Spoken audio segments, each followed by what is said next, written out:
everyone, my name is Luna and I'm here to tell you everything you need to know before watching Critical Role's new series, The Age of Umbra. Where it is survival against a world that is dying and suffused with shadow, marching towards entropy and death, doing the best you can for as long as you can before you either succumb or rise up to change the fate of those that still survive. This 8-part series uses the freshly released game system Daggerheart and takes place in a campaign frame which appears in the book. It is an entirely new world and setting from Exandria, meaning there is lots of new lore and mysteries to discover. So, what is the Age of Umbra? Well, about a century ago in the Halcyon domain, there was a god king called Othedius. He had been chosen by the pantheon of this realm to act as a bridge between the divine and the mortal. However, like a lot of the powerful leaders that we have seen in Critical Role, his hubris led to his downfall, along with the world's. He plotted along with his loyal Grand Ordinance and Ether Lords to change the balance of divine power. When the Pantheon discovered this betrayal, they unleashed divine fury and retribution on the land before abandoning the Halcyon domain and leaving its people to a world of desolation and darkness.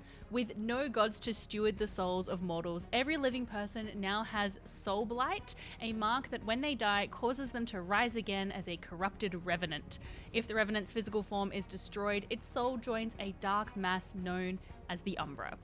What were once prosperous societies fell into ruin, and huddled communities were forced to join together against the darkness or become part of the Umbra. These survivors are referred to as the Enduring, and their communities are built around and protected by sacred pyres, bonfires that must burn always to keep the encroaching dark at bay. They are tended to by pyre keepers who pass their craft on through the generations. So naturally, this is going to be a very dark series with quite grim overtones and deadly monsters and creatures for the party to face. A fate which they wholeheartedly embraced when Matt asked them, is how deadly do you want this campaign to be? Very. Let's go. Well done. Deadly. Level Really yeah. spicy Yeah. or only from the home country spicy? Punishments for the see what a first super person spicy- that dies. Yes. Only from the home country. Yeah. Okay, let's go. Full spice. Video do it. game menu challenge rating. Yes, God expert. mode. Yeah. God mode. Skull next to it. we got to see a peek behind the curtain during a Session 0 where Matt worked with Marisha, Travis, Sam, Taliesin and Ashley to build their characters as well as some aspects of the world. Notably, Liam and Laura were missing from the table, and it said that they will be joining the campaign a little bit later on. Whether that's due to like a scheduling conflict or because there's some narrative reason for them to join still remains to be seen. So let's take a look at the beginnings of the 5 characters that we're going to meet in the Age of Umbra. We don't have names for them right now, and of course some of the details that were discussed during the Session 0 might change, especially through gameplay, but already I feel like there are going to be some incredibly fun character dynamics. This party of 5 start in Despelok, a small place built on the ruins of an ancient city of knowledge with books and lore buried deep and ready for discovery. Travis is playing a human seraph from a Slyborn community. Seraphs are people blessed with divine magic which they can use in battle and to heal. Travis chose the subclass Divine Wielder, which grants a spirit weapon that can fly from the character's hand and attack a creature before returning, which is really cool, as well as the ability Sparing Touch, which can be used to heal damage or stress to an ally. They also have a class feature called Prayer Dice, which lets them, at the beginning of a session, roll a number of d4s equal to their spellcasting trait. These d4s are then used to aid allies, reduce incoming damage, boost a dice roll, or gain hope. I think that's a really fun feature, and I like having like little extra resources to spend when I'm playing like that. This character uses a halberd and has the Valor ability Bare Bones, which, if you're not wearing armor, grants an armor score of 3 plus your strength, as well as increased damage thresholds, and the Splendor ability Bolt Beacon, which spends hope to send a bolt of magic at an enemy, making them vulnerable and making them glow bright like a beacon. Daggerheart has a feature called Experiences, which are little sentences or phrases designed to encapsulate some specialized experience of the character. These experiences can then be activated by spending hope, and they give a bonus to any action rolls that they might apply to. Travis chose Reading Between the Lines to show his character's ability to see through falsehoods and trickery, and Helping Hands to demonstrate his ability to try and help or heal people and then disappear before they realize that he wields divine power. Because since the gods are gone from the Halcyon domain, to be granted divine power is a very rare gift, and people are often suspicious and wary of it. Even Travis's character himself has grappled with having a loathing for the gods and not wanting these powers.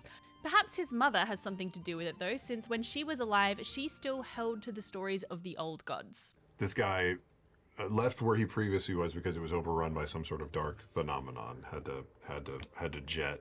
And he was previously with just his mother, raised by his mother, and she believed in like the stories that were at the edges of everyone's minds of the divine are still there. There are these little things that are popping up there. There's chance to find the spark to fight against the dark and all that sort of stuff. And he thought that was stupid.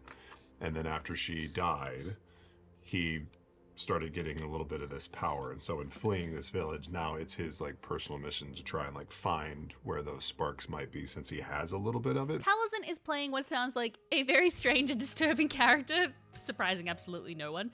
He is playing a fairy wizard, not a classic cute little wings fairy, but a spider fairy, because in Daggerheart, fairies often take on insectoid features and can also be quite big, like over 6 foot tall, which explains this spectacular looking mini towering over all of the others. Fairies also have the extra characteristic in this campaign frame of being particularly sensitive to the soul blight, which impacts their physical appearance. This spider fairy has multiple hands and is a seamstress and a crafter. I'm sure we're going to see lots of like spider silk weaving and crafting during downtime. The character's family is from a place called the Screaming Forests. No thanks. Where trees grow into leafless, twisted shapes in the form of screaming, terrified people, and as the wind whistles through their gaping mouths, it sounds like screams.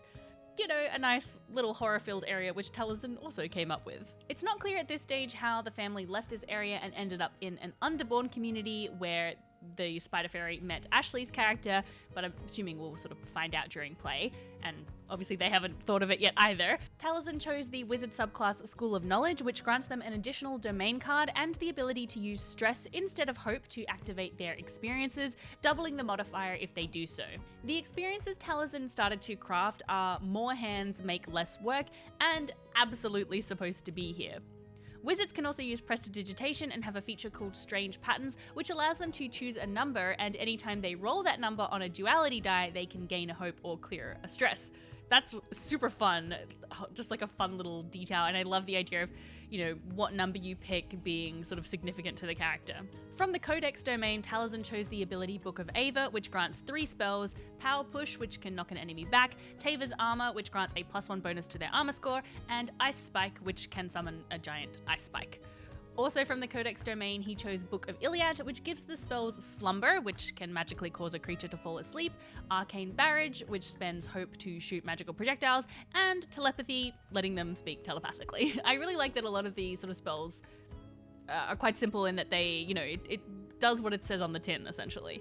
And because of their subclass, they get an extra domain card, which is from the Splendor domain, Mending Touch, which grants some healing and can do extra clearing of hit points and stress if the character casting the spell reveals something about themselves or learns something new about the person that they are healing. That's a really great example of some of how these abilities work to expand the story. Taliesin seems to have some big plans in store for his character's backstory, hinting that they are on the run. I see home. And I see the woman who ran home, the home I came to, and I'm terrified that they're looking for me and that they're going to find me, because I know what they will do, and it is awful. Okay. Sam is playing a fawn ranger, a goat-like fawn from a Ridgeborn community. They are a fast and dexterous messenger who races from one community to the next, spreading news and using their ranger abilities to survive the treacherous landscape. As a ranger, they can use their ranger's focus, which lets them know exactly where the focused creature is, deal stress whenever they deal damage, and this focus can be ended to re-roll a failed attack roll. Sam chose the subclass Wayfinder, which grants them the feature Ruthless Predator, which gives a bonus to proficiency if they mark stress, and Path Forward, which lets them find the shortest and most direct route to any location they've been to before or have an item from. Definitely extremely handy for a ranger. The ranger class is made up of the Bone and Sage domains, and Sam chose the abilities Vicious Entangle, letting you summon roots and vines to restrain a target, and Deft Maneuvers, which lets you mark a stress to sprint across the battlefield and make an attack. Sam was set on having boomerangs as his character's weapon, so he reskinned the magic weapon Glowing Rings.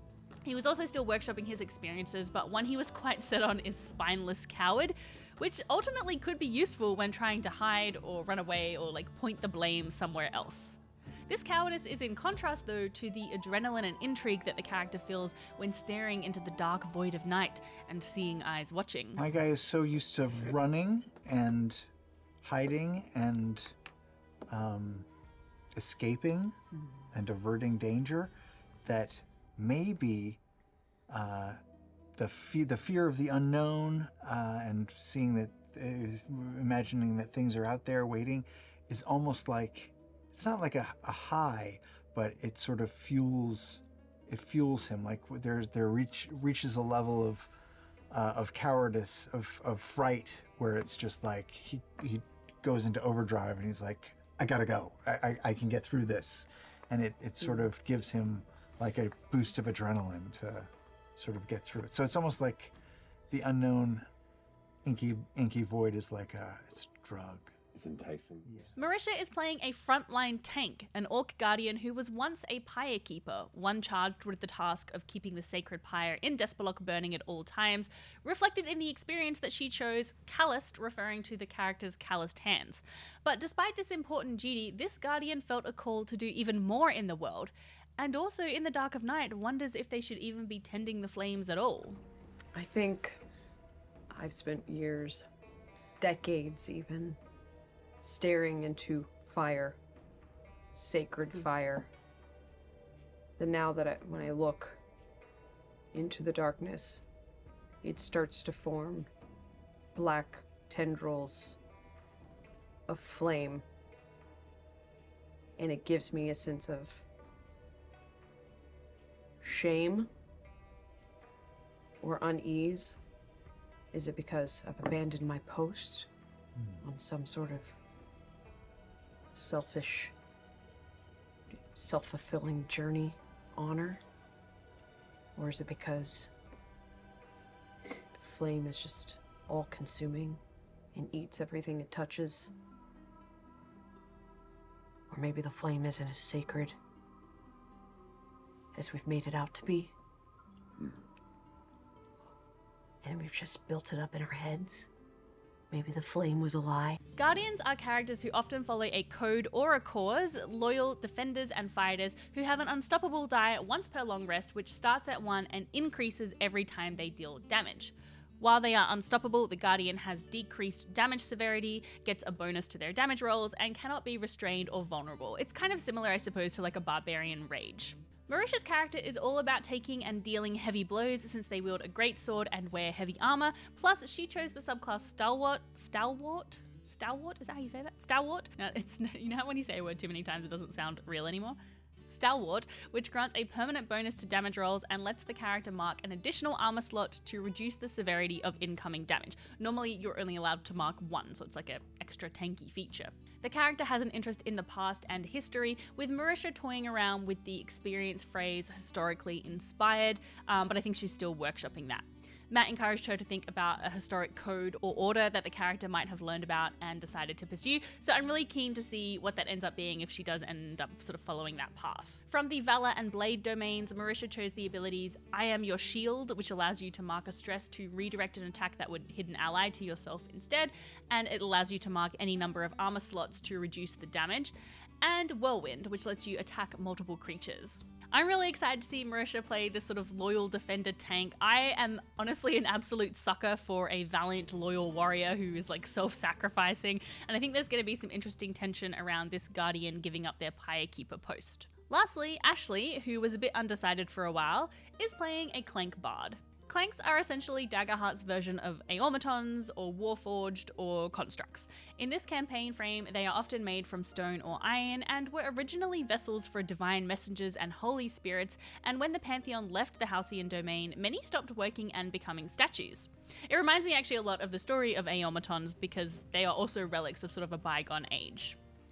We don't know yet how or why Ashley's Clank survived, but they were originally created as a vessel in a noble family's private temple in Amberreach, and then when the cataclysm happened, they fled, and somehow the character ended up in an Underborn city, which is where they met Taliesin's character, before embarking on a journey together that brought them both to Despelok.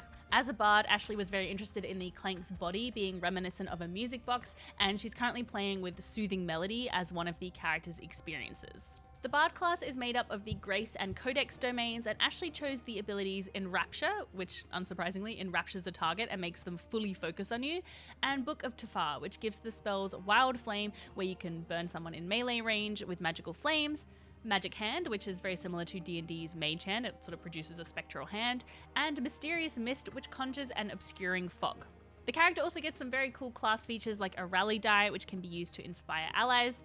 I'm not 100% sure which subclass she chose. I don't think she actually said, but there are two: Troubadour, which lets you perform different kinds of songs that have different effects, and Wordsmith, which lets you make rousing speeches and beautiful poetry. I'm super willing to bet though that she went Troubadour since her character is themed around music. It's going to be great to see the connection between Ashley and Taliesin's character develop because, you know, those two just have a really great chemistry, especially now that they're doing a podcast together. And yeah, I think it's just going to be really fun. And there's also probably going to be some really like creepy, dark stuff. While we don't have any information about Laura and Liam's characters, we do have a very grainy image of all of the minis, and since Spencer announced during the Daggerheart launch party that they are currently working on Warlock and Fighter classes, I wonder if they will be using those. You know, it would be a good little promotion of them and get people interested in playing and playtesting them. So this mini is holding fire. It could be a Warlock or maybe a Sorcerer, and I'm not sure about this one, but I do wonder if it is a Ribbit, because Matt described Ribbits in the Age of Umbra frame to be larger and more likely to sort of walk on all fours.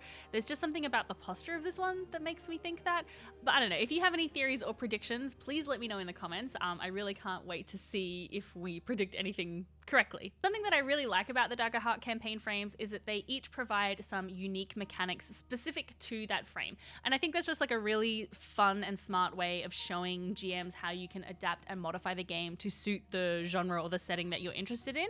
So for Age of Umbra, there are a couple of fun, well, would you call them fun or just scary, unique mechanics. The Strength of Hate is an aptly named mechanic which introduces Umbra Touched into the mix. Umbra Touched are creatures that have been warped and corrupted by the Umbra, and they crit on a 19 or a 20. Additionally, whenever a PC takes damage from an Umbra Touched, they gain a scar, which forces them to mark off a hope slot.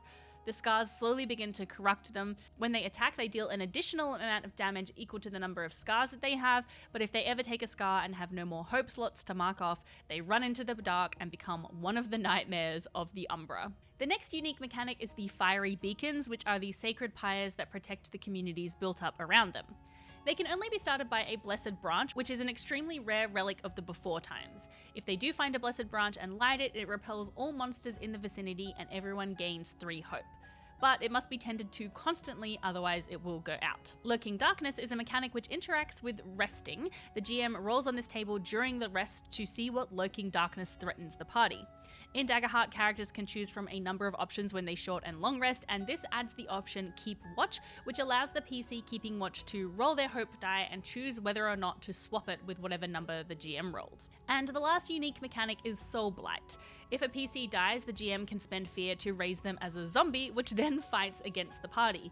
Once the zombie is destroyed, its soul, the soul of the PC, joins the horrors of the Umbra. And in a real Matthew Mercer twist of the dagger, their features can then appear on future Umbra-touched adversaries, and I just know he is going to use that the first chance he gets. That mechanic actually reminds me a lot of the game Die, which has a really cool mechanic where if a PC dies, they become fallen, they get like a new character sheet, and their one mission is to kill another PC, because when they do, they come back to life.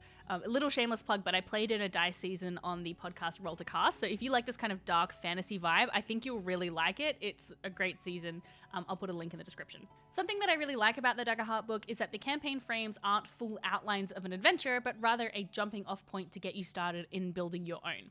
They include the setting information and the unique mechanics like what we talked about for the Age of Umbra, as well as an inciting incident which can kickstart your campaign. So let's look at the inciting incident for Age of Umbra, because that might be where this mini-series begins. I don't think it will be, but it might. So if you don't want to know any more and you prefer to go into the series completely fresh, then I will say goodbye to you here. Just make sure that you're subscribed so you can come back next week for my episode 1 breakdown. Okay, are we good?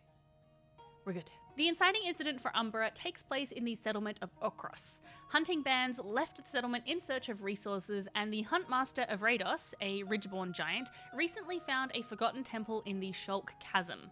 There he was taken by an unknown monster. When his fellow hunters looked to follow him, they were turned back by a horrible smell that was overpowering. The surviving hunters returned to Okros, but not long after, the Huntmaster's screams could be heard outside the settlement's boundaries. The surviving hunters went back out into the swamp to search for the Huntmaster, but soon their screams joined his. The screams are relentless and unending, and the party have been gathered by Elder Elder Acadona to see if they can find out what happened. Now, of course, this incident doesn't happen in Despelok, which is like a new place that they invented, but there's nothing to say that it couldn't be changed to take place there. However, I think Matt probably will start with something else to give GMs the freedom to use this incident in the book without the sort of pressure of the way Matt chooses to run it hanging over them. It's kind of like how with Explorer's Guide to Wildmount, they sort of put the time for that setting book early in the Mighty Nein campaign so that GMs wouldn't feel the need to stay canonical with what the campaign ended up doing. I think whatever inciting incident occurs will involve Laura and Liam's characters somehow.